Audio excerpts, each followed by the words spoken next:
திருச்சிற்றம்பலம். தென்னாருடைய சிவனை போற்றி, எந்நாட்டவர்க்கும் விரைவா போற்றி. அனைவருக்கும் வணக்கம். ஆடி மாத பயன்களை பத்தி பார்க்கலாம்.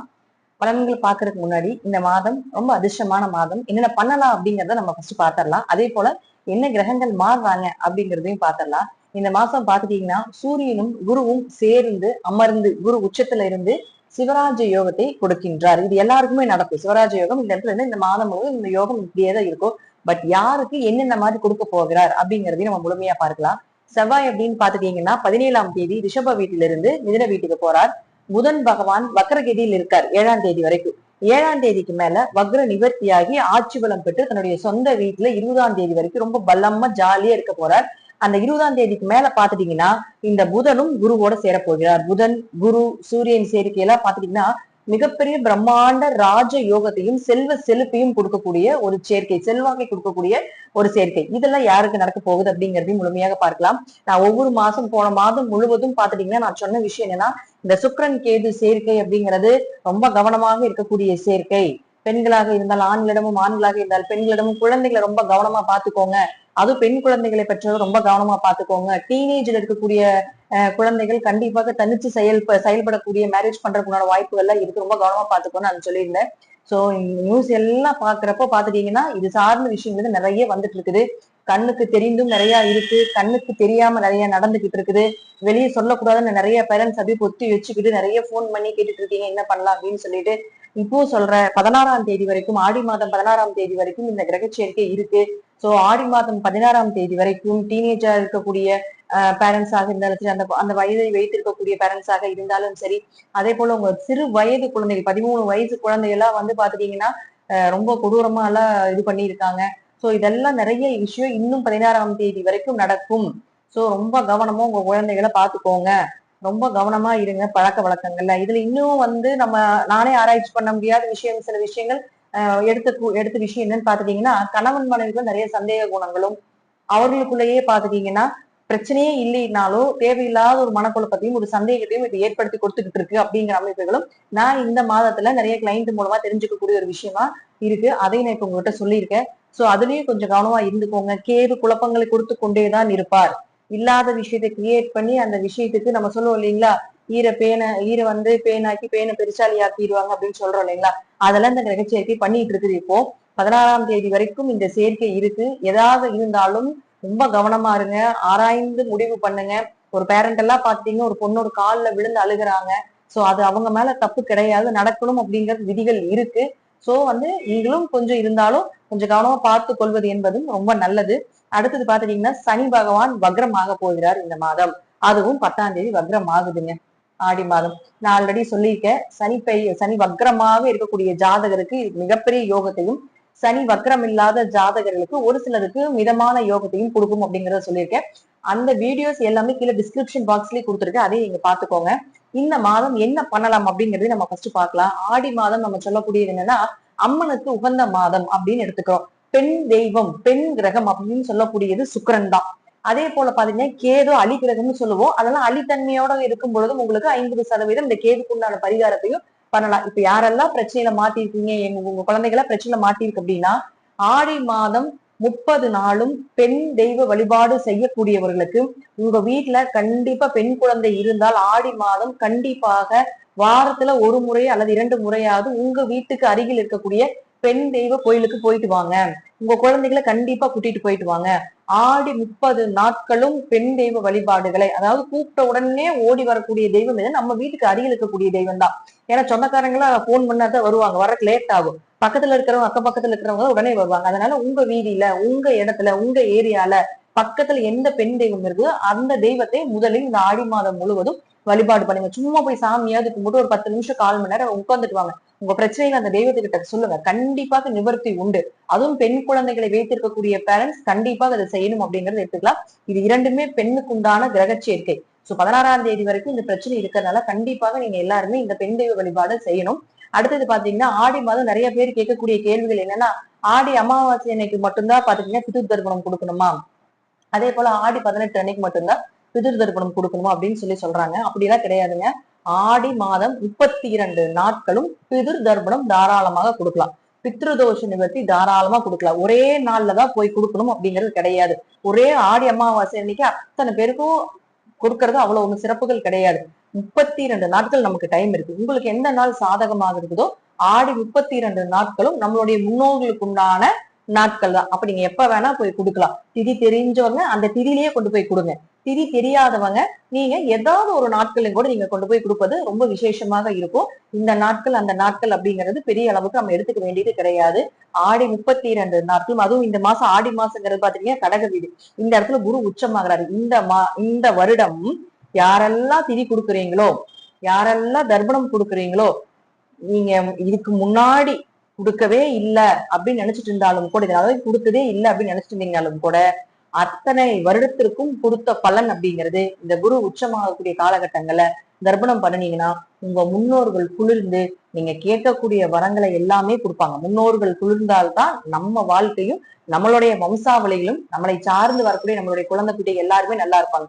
சோ ஃபர்ஸ்ட் முன்னோர்களை தான் நம்ம வழிபாடு பண்ணணும். அப்புறம் குலதெய்வம், அப்புறம் நம்ம இஷ்ட தெய்வம் அப்படிங்கறத நம்ம கொண்டு வரோம். சோ முதல்ல முன்னோர்களை வழிபாடு செய்யறதுக்கு இந்த மாதம் 32 நாட்களும் அருமையான மாதங்க.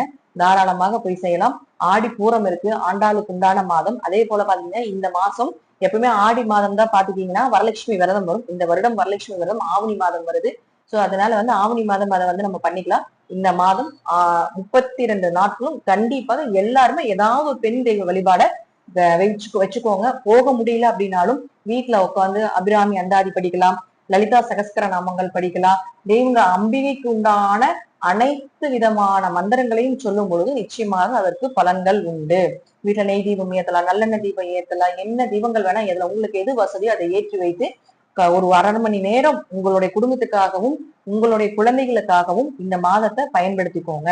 முக்கியமா அபிராமி அந்தாதியில் இருக்கக்கூடிய அனைத்து பாடல்களுமே அனைத்து கஷ்டத்தையும் தீர்க்கக்கூடிய ஒரு மிகப்பெரிய ஒரு பாடல்கள். அதெல்லாம் தயவுசெய்து அதை படிச்சீங்கனாலே பல பிரச்சனைகள் உங்களுடைய லைஃப்ல இருக்கக்கூடியது எல்லாமே ரிலீஃப் ஆகும்.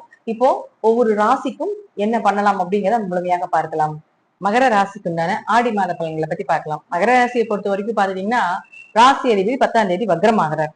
கீழே டிஸ்கிரிப்ஷன் பாக்ஸ்ல தனி வக்ர பயிற்சின்னு தனி வீடியோவை கொடுத்துருக்கு. அதையும் நீங்க பார்த்து பயன்பெறலாம். அதுல எல்லா வழிபாடுகளும் கொடுத்துருக்கு. சோ அப்ப சனி உங்க ஜாதத்துல வக்ரமா இருக்கான்னு பாருங்க. உங்க அமைப்புல ஒருவேளை வக்ரமாக இருந்து விட்டால் இந்த 135 நாட்களும் உங்களுக்கு யோகமான நாட்களே. வளர்ச்சியும் செல்வத்தையும் வாரி வாரி வழங்கக்கூடிய ஒரு காலகட்டங்கள். ஏன்னா சனி பகவான் உங்களுக்கு பணத்தை கொடுக்கக்கூடிய கிரகம். உங்களுடைய ராசி அதிபதி மட்டும் கிடையாதுங்க, 2 குடையவரும் ஆகிறார். அப்ப பணம், பொருளாதாரம், செல்வாக்கு, பெயர், புகழ், மதிப்பு இழந்ததெல்லாம் மீண்டும் எடுத்து கொடுக்கக்கூடிய ஒரு அமைப்பு உங்க ஜாதகத்தில் சனி வக்ரமாக இருந்தால் கண்டிப்பாக நடந்தே தீரும் அப்படிங்கிறதுல மாற்று கருத்துக்கு இடமே கிடையாது. அடுத்து செவ்வாயை பொறுத்த வரைக்கும் பாத்துட்டீங்கன்னா 4 குடையவர். இந்த 4 குடையவர் 5ஆம் வீட்டுல இருக்கார். அதுக்கப்புறம் 11ஆம் தேதிக்கு மேல பாத்துட்டீங்க உங்க ராசிக்கு 6ஆம் வீட்டுக்கு போயிடுறார். அப்ப ஏதாவது ஒரு வீடு வாங்குறீங்க, சொத்து வாங்குறீங்க, வண்டி வாகனம் வாங்குறீங்க, கல்ல கண்டா நாயக்கானா, நாயக்கண்டா கள்ளக்கானங்கிற மாதிரி காசு இருக்கும்போது வீடு அமையாது, வீடு அமையறப்ப காசு இருக்காது. இதெல்லாம் இருக்கு. ரெண்டுமே இருந்து வாங்கக்கூடிய நேரம் வந்திருக்கு அப்படின்னா ஒரு 17ஆம் தேதி வரைக்கும் இருக்குங்க. அந்த 17ஆம் தேதிக்குள்ள நீங்க அந்த பிளானிங்ல கொஞ்சம் வச்சுட்டீங்கன்னா சூப்பரா சக்சஸ் ஆகும். 4-5 தொடர்பு ஏற்படுது அப்படின்னாலே முழுக்க பாத்துட்டீங்கன்னா உடம்பு சூப்பரா இருக்கும், மனசு தெளிவா இருக்கும், செய்கின்ற வேலை எல்லாமே தெளிவா பெர்ஃபெக்டா பண்ணுவீங்க. அந்த பண்ணக்கூடிய அனைத்துமே உங்களுக்கு பெயர், புகழ், மதிப்பு. இந்த மகரத்துக்கு பெரிய மைனஸ் என்ன தெரியுங்களா? நான் தான் பெரிய ஆளுக்கு முன்னாடி எல்லாமே இறங்கி செஞ்சுட்டு உங்களுடைய பலனையும் அவங்க அனுபவிச்சுக்குவாங்க. இப்ப நீங்க செய்யறீங்க, ஒரு உதவி பண்றீங்க, கடின உழைப்பாளி. மகரத்தை போல உழைப்பதற்கு ஓயாம உழைக்கக்கூடியது மகர ராசி தான். நைட் 2 மணிக்கு எந்திரிச்சு வேலை கொடுத்தாலும் செய்யக்கூடியது மகர ராசி தான். அதே போல சோம்பேறியில மிகப்பெரிய மகா சோம்பேறியும் மகர ராசி இருக்காங்க கொஞ்சம் பேர். அது உங்களுக்கு ராசி அதிபதி சனி கெட்டா மிகப்பெரிய சோம்பேறி. ராசி அதிபதி நல்லா இருந்துட்டாருன்னா மிகப்பெரிய உழைப்பாளின்னு எடுத்துக்கலாம். என்ன பண்ணுவாங்கன்னா நீங்க பண்ற உதவிகளை எல்லாத்தையும் அவங்க வாங்கிக்குவாங்க. வாங்கிட்டு நீ என்ன பண்ணுன, நீ என்ன செஞ்சோம்னால என்ன நடந்துச்சு, எனக்கு இதெல்லாம் ஒரு பெரிய விஷயமா, இதெல்லாம் ஆட்டோமேட்டிக்கா எனக்கு நடக்கிறதுதான் அப்படின்னு அப்படியே செப்பல் சாட் அடிச்சு திருப்பி அனுப்பிச்சுட்டுருவாங்க. இது மகரத்துக்கு எல்லாத்துக்குமே நடக்குது. நான் மேக்சிமம் 90% மேல அதை நான் பார்த்துட்டேன் மகர ராசிக்காரர்களுக்கு. உழைப்புக்கு தயங்காத ராசி அப்படிங்கிறது பாத்துட்டீங்கன்னா மகர ராசி தான். ஆனா உழைத்தாலும் கடின, ஏன்னா சனி உங்க ராசியின் அதிபதி, கடின உழைப்பாளி. இந்த பிறவியில உழைத்து உழைத்து உழைத்து உழைத்து அடுத்தவர்களுக்கு கொடுத்து விட்டு உழைப்பையும் மனதளவுல, அதாவது நான் என்ன சொல்றேன்னா அறிவாலை உழைத்துக்கு அட்வைஸும் பண்ணி அவங்களை வாழ வைக்கிறதும், தன்னோட உழைப்பால் அடுத்தவங்களுக்கு உதவி செஞ்சு எல்லாம் செஞ்சுட்டு பின்னாடி பாத்துட்டீங்கன்னா ஒரு கெட்ட பெயரையும் ஒரு அவமானத்தையும் வாங்கக்கூடிய ராசியில முதல் ராசி மகரம், இரண்டாவது ராசி கும்பம். அதுல எந்த மாற்று கருத்தும் இல்லை, நிறைய அனுபவத்திலையும் பார்த்து எடுத்த ராசிதான். மகரமாவது கொஞ்சம் ஏமாறாது, இந்த கும்பம் சுத்த ஏமாளின்னு எடுத்துக்கலாம். சோ இதெல்லாம் உங்க ராசி உங்க குடும்பத்துல இருக்கிறாங்கன்னா இதெல்லாம் முன்னாடியே சொல்லி இந்த மாதிரி இருங்கப்பா, அப்படி இருங்க, இப்ப எல்லாம் நடக்கும் நடக்காது அப்படிங்கிறதுல கொஞ்சம் சொல்லி முன்னெச்சரிக்கையாக அந்த நடக்கிறத தடுக்க முடியாது. மகர ராசி அடுத்தவங்களுக்கு உழைச்சு கொட்டிட்டு வரக்கூடிய ராசி, அதை தடுக்க முடியாது. ஆனா அவன் உழைச்சு கொட்டினாலும் என்னை இப்படிதான் அவன் பேசுவான் அப்படிங்கறத தெரிஞ்சுட்டு அடுத்த கட்டத்துக்கு போயிடணும். இது என் விதி அப்படிங்கறத தெரிஞ்சுட்டு அடுத்த கட்டத்துக்கு நீங்க போயிட்டீங்கன்னா உங்களை விட ஒரு மிகச்சிறந்த ஒரு ஆன்மீகவாதி, உங்களை போல ஒரு மிகச்சிறந்த தெளிவான பர்சன் அப்படிங்கிறது யாருமே இல்லை அப்படிங்கறத தெரிஞ்சுக்கோங்க. சோ மகர ராசிக்கு ரொம்ப நல்ல குணங்களும் நல்ல குணங்கள் நிறைய இருக்கு. அடுத்தவங்களை வாழணும், அடுத்தவங்களை வாழ வைக்கணும் அப்படிங்கிற குணங்களும் உண்டு. உள்ள கொஞ்சம் அவிட்டிய நட்சத்திரம் இருக்கிறதுனால கொஞ்சம் லைட்டா அடுத்தவங்களை கொஞ்சம் சீண்டி பார்க்கக்கூடிய குணமும் இந்த அவிட்டத்துக்கு உண்டு அப்படிங்கிறதே நம்ம எடுத்துக்கலாம். அதே போல 4, 5ஆம் விதி, 4 ஒரு 5ல இருக்கிற வரைக்கும் வீடு மனை சொத்துக்கள் எல்லாமே சூப்பருங்க. அதுக்கு மேல போயிட்டாருன்னா புதுசா வாங்க வேண்டாம். நான் சொன்னேன் இல்லைங்களா, கையில காசு வச்சுக்கிட்டு உடனே வீடு வாங்குறீங்களா, 17ஆம் தேதிக்கு மேல வாங்கிக்கோங்க. லோன் வேணும், லோன் வாங்கிதான் வீடு வாங்கணும், வண்டி வாகனங்கள் வாங்கணும், லோன் போட்டுதான் இடமெல்லாம் வாங்கணும், சொத்து வாங்கணும்னு நினைச்சிட்டு இருந்தீங்கன்னா அசட் எல்லாம் ஒரு 17ஆம் தேதிக்கு மேல லோன் ட்ரை பண்ணுங்க, சூப்பரா கிடைக்கும். கடன் வாங்குறதுக்கு, கடன் வாங்குறது நல்லது தானே, கடன் வாங்கினா தானே நம்ம கட்ட முடியும். அதனால கடன் வாங்குறதுக்கு ஒரு நல்ல நேரம் அப்படிங்கிறது எப்பன்னு பாத்தீங்கன்னா மகர ராசிக்கு 17ஆம் தேதிக்கு மேல கடன் வாங்குறதுக்கு உண்டான ஒரு நல்ல நேரம். நிறைய பேர் கடன் வாங்குறதுக்கு நல்ல நேரம் எப்போ அப்படிங்கிறத நம்மளாம் அந்த நட்சத்திரங்கள் அதே போல பாத்துட்டீங்கன்னா இந்த திதியில வாங்குங்க, இந்த நாள்ல வாங்குங்க, இந்த நேரத்துல கடன் அடைங்க அப்படின்னு சொல்றது போல மாத பலன்கள்ல கடன் வாங்குறதுக்கு நல்ல நேரம் மகர ராசிக்கு எப்போனா இந்த மாசம் 17ஆம் தேதி. அது இது உண்மைதான், அப்பதான் கிடைக்கும். ஏன்னா நீங்க 17ஆம் தேதி வரை கலைஞ்சிங்கனாலும் அவங்க கொடுக்க மாட்டாங்க, ஏதோ ஒரு ரீசன் சொல்லிக்கிட்டே இருப்பாங்க. இதே 17ஆம் தேதிக்கு மேல போய் பாருங்களேன், 6ஆம் இடங்கிறது கடன் ஸ்தானம். இவன் இப்பயே ஆஞ்சிட்டு தான் சொல்லி கொடுத்துருவாங்க கண்டிப்பா. சோ கடன் வாங்கணும், ஒரு நோய்க்கு நல்ல மருந்துகள் கிடைக்கணும், பெட்ல போய் அட்மிட் ஆகணும், ஒரு சர்ஜரி பண்ணணும், ஆபரேஷன் பண்ணணும், இதெல்லாம் பாத்துட்டீங்கன்னா ஒரு 17ஆம் தேதிக்கு மேல வைத்துக் கொள்வது என்பது நல்லது. ஏதாவது ஒன்னாவது நல்லதா சொல்றாங்களா பாருங்களேன் அப்படின்னு நீங்க சொல்லக்கூடாது. இருக்கிறத அப்படியே சொல்றேன், அனுபவத்துல இருக்கிறத அப்படியே சொல்றேன், நடப்பதையும் சொல்றது, நல்லதையும் சொல்றேன். எது உங்களுக்கு இப்ப போயிட்டு இருக்கோ, எல்லாருக்குமே எல்லாமே நடக்காது. எது உங்களுக்கு இப்ப போயிட்டு இருக்கோ அதை பயன்படுத்தி கொண்டுட்டு வேணான்னு சொல்றதை விட்டுட்டு போறது நல்லது. கடனே வாங்க வேண்டாம் அப்படிங்கிறதுதான் நம்ம சொல்லக்கூடிய விஷயம். ஆனா கடன் வாங்குவதும் ஒரு பரிகாரம் அப்படிங்கறத தெரிஞ்சுக்கோங்க. பெரிய பாதிப்புல இருந்து காப்பாத்தி கொடுக்கும் கடன் வாங்கி வச்சுக்கிறது. சில பேருக்கெல்லாம் ஒரு ஜாதகத்துல கடன்கார ஜாதகமா அதுன்னா கோடிக்கணக்கா பணம் வச்சிருந்தாலும் சாகரப்ப கொஞ்சமாவது கடனோட தான் சாவாங்க. அது கடன்கார ஜாதகம் நம்ம சொல்லுவோம். அது அவங்கள மீறி நடக்கக்கூடிய ஒரு விஷயம். சோ ஒரு பரிகாரமும் கடன் வாங்குவதே, கடன் அடைப்பதும் ஒரு பரிகாரமே. அடுத்தது பாருங்க புதனை பொறுத்த வரைக்கும் பாத்தீங்கன்னா உங்க ராசிக்கு 6 மற்றும் 9ஆம் அதிபதி 3 விஸ்வரூபத்தை எடுக்க போறார். 7ஆம் தேதி வரைக்கும் வக்கர வரைக்கும் வக்கரமா இருக்கார். 7ல இருந்து 20ஆம் தேதி வரைக்கும் பாத்தீங்கன்னா புதன் ஆட்சி பலம் பெற்று இருக்கார். 20ஆம் தேதிக்கு மேல பாத்தீங்கன்னா 7ஆம் வீட்டுக்கு வந்துருவார். சோ அதனால பாத்தீங்கன்னா வேலை வாய்ப்புகள் நல்லா கிடைக்க போகுது. அந்த 7ஆம் தேதியில இருந்து 20ஆம் தேதிக்குள்ள மகர ராசிக்காரர்களுக்கு வேலை மாற்றம் பண்றதா இருந்தா தாராளமா பண்ணலாம். அதே போல பாத்துட்டீங்கன்னா வேலை ஏதாவது புதுசா வேணும், இந்த வேலை வேண்டாம், நல்ல வேலைக்கு போலான் இருக்கேன், நல்ல லாபத்தோட போலான் இருக்கேன், அல்லது என் பூர்வீக ஒரு சிலர் பாத்தீங்கன்னா வெளிநாடு போயிருவீங்க, என்னோட பூர்வீக ஊருக்கு நான் வரலான் இருக்கேன்னா உங்க ஜாதகத்துக்கு பூர்வீகத்தில் பொழைக்க முடிய ஜாதகமாக இருந்தால் நீங்க தாராளமாக இந்த காலகட்டங்கள் வர்றதுக்கு உண்டான வாய்ப்புகள் தேடுங்க, நிச்சயமா கிடைக்கும். ஏன்னா ஒரு சிலர் விசா கிடைக்கல, கேன்சல் ஆயிருச்சு, அப்படி நிறைய ரீசன்கள் இருக்கு. ஆனாலும் மகர ராசிக்காரங்க சொந்த ஊர்லதான் பிழைக்கணும்னு நினைக்கக்கூடியவங்க. இங்க இருந்து நம்மளால வாழ முடியாம வெளியே போய் என்ன வாழ்ந்து கிழிச்சிட போறோம் அப்படின்னு நினைக்கக்கூடிய ராசி தான் மகர ராசி. ஆனாலும் ஒரு சிலர் மகர ராசிக்காரங்க வேற வழி இல்லாம வெளிநாடு எல்லாம் போய் இருந்துட்டு என்னுடைய சொந்த ஊருக்கு வரணும்னு நினைச்சீங்கன்னா உங்க ஜாதகம் சொந்த ஊரில் பிழைப்பை ஓட்டக்கூடிய ஜாதகமாக இருந்தால் 7ல இருந்து 20ஆம் தேதிக்குள்ள ட்ரை பண்ணுங்க, நிச்சயமா கிடைப்பதற்கான வாய்ப்புகளும் உண்டு. அடுத்தது பாத்துட்டீங்கன்னாலும் உங்களுக்கு குரு, சூரியன் மற்றும் புதனோட சேர்ந்து உங்க ராசி 3 கிரகம் பார்க்குது. இதை விட யோகம் இல்லை, நல்ல தேஜஸா இருப்பீங்க, லட்சுமி கடாட்சமா இருப்பீங்க, முகத்துல ஒரு தெய்வ கடாட்சம் அப்படியே தாண்டவமாட வச்சா இவங்களா இப்படி இருந்தாங்க, பார்த்தால தேஜஸா இருக்கிறாங்களே, அன்னைக்கு அப்படி இருந்தாங்க, இன்னைக்கு பாத்தீங்கன்னா இப்படி இருக்கிறாங்களே அப்படின்னு சொல்ற அளவுக்கு முகம் ரொம்ப தெளிவாயிரும். முகத்துல இருக்கக்கூடிய அந்த தேவையில்லாத அந்த இருள் விலகிறது, தேவையில்லாம அந்த தோல் அலர்ஜி சம்பந்தப்பட்ட விஷயங்கள் நம்ம விலகிறது, இதெல்லாம் ஏற்படுத்தி கொடுக்கக்குண்டான ஒரு அமைப்புகளும் உண்டு. அதே போல உங்களுக்கு 8 7ஆம் வீட்டுல இருக்கிறதால கொஞ்சம் கணவன் மனைவில சின்ன சின்ன கருத்து வேறுபாடுகள், சின்ன சின்ன சண்டை சச்சரவுகள், ஒரு சின்ன ஒரு மனஸ்தாபங்கள் இதெல்லாம் வர்றதுக்கு வாய்ப்புகள் உண்டு. பயப்பட வேண்டியது இல்லை. ஏன்னா 12ஆம் அதிபதியான செவ்வாய் உங்களுக்கு நல்லா இருக்கிறதுனால பிரிவுகள் எதுவுமே வராது, அந்யூன்யமா தான் இருப்பீங்க. சின்ன சின்ன சண்டைகள் வரும், கொஞ்சம் அமைதியாக அந்த டைம்ல இருந்து வருவது என்பது ரொம்ப நல்லது.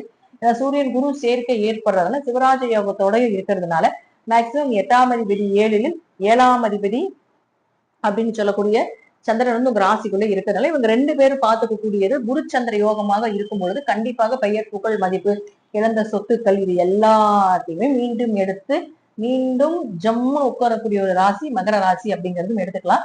விட்டு போன சொந்தமெல்லாம் மீண்டும் சேரக்கூடிய ஒரு காலகட்டங்கள், அவமானப்படுத்தினவங்க எல்லாமே மீண்டும் உங்களுடைய நிலையை தெரிந்துகிட்டு மீண்டும் உங்ககிட்ட வந்து இணையக்கூடிய ஒரு ராசி அப்படிங்கிறதுலயும் அதுவும் இந்த மாசம் கண்டிப்பா அதெல்லாம் நடக்கும் அப்படிங்கிறதுலயே மாற்றுக்கிறதுக்கு இடமே கிடையாது.